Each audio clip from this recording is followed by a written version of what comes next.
En fait, ce passage de l'évangile de Jean qui nous est proposé, 15 jours avant nos fêtes de Pâques, en fait, on se situe entre les rameaux et la passion du Christ.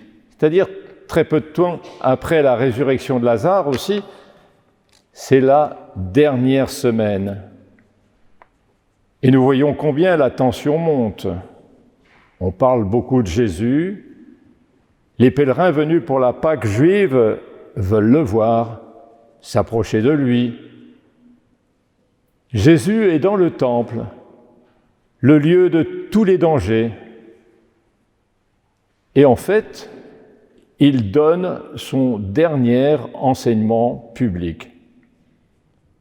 Et quand il dit « Si le grain de blé tombé en terre ne meurt pas, il reste seul, mais s'il meurt, il porte beaucoup de fruits. » C'est une préfiguration, bien sûr, de la croix au calvaire. Qu'est-ce que nous voyons? C'est pas glorieux. Pourtant, je le glorifierai, c'est le mot qui revient 3 fois dans cet évangile.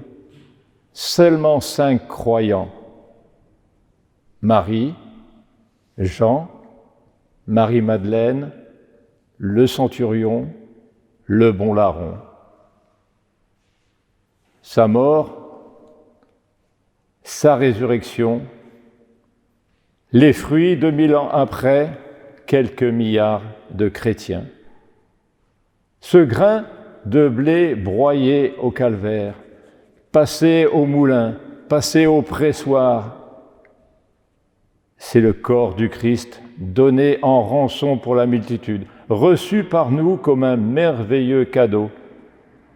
À chaque Eucharistie, nous recevons sa vie donnée.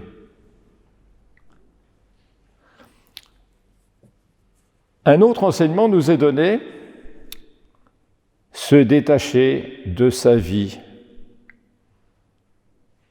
Il nous dit que c'est le chemin pour suivre Jésus et obtenir la vie éternelle. Qu'est-ce que la vie éternelle? C'est un état de joie parfaite que partagent ceux qui, après la mort, vivent en présence de Dieu.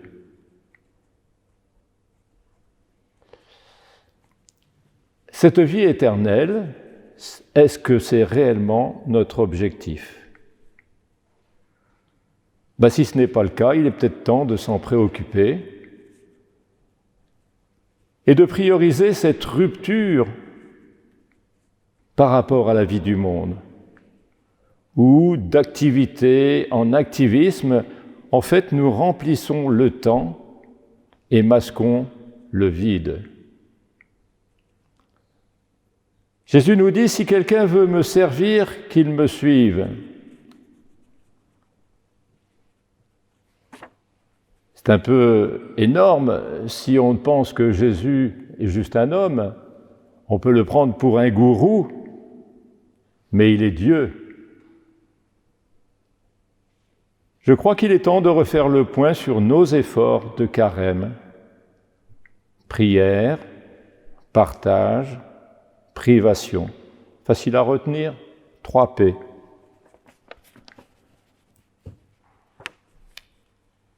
Si je reviens sur la parole du Christ, si le grain de blé tombé en terre ne meurt pas, il reste seul. Et j'imagine que Jésus, quand il a dit ça, a été pris d'une angoisse folle de se rendre compte, de percevoir dans le temple combien sa passion si proche, il allait endurer l'indicible, ce qu'on ne peut pas imaginer. Et c'est pour ça qu'il dit « Mon âme est bouleversée, Père, sauve-moi de cette heure, comme à Gethsémani. » Mais il se reprend assez vite. Mais non, c'est pour cela que je suis parvenu à cette heure. L'heure du Christ, c'est important. non pas ma volonté, mais ta volonté. Et à cet instant-là, la voix du Père retentit comme pour l'encourager. À Gethsémani, ce sont les anges qui sont venus le servir. Qu'est-ce qu'on voit dans cette intervention divine? Il y a un message. Le temple, jusqu'alors, était le seul lieu d'adoration, de sacrifice, de contemplation de la puissance de Dieu. Eh bien, c'est fini. Et on s'en rendra compte au moment de la mort du Christ, le rideau du temple qui se déchire du haut en bas, c'est fini. Le temple, objet de tous les sacrifices, un peu de quelque chose d'ésotérique. Il n'y a que le grand prêtre qui pouvait rentrer. Non, c'est fini. Maintenant, Jésus est élevé, glorifié, et pour chacun de nous, nous le rencontrons dans les sacrements, dans les frères, dans la parole de Dieu, et pour chacun, il est le chemin, la vérité, la vie.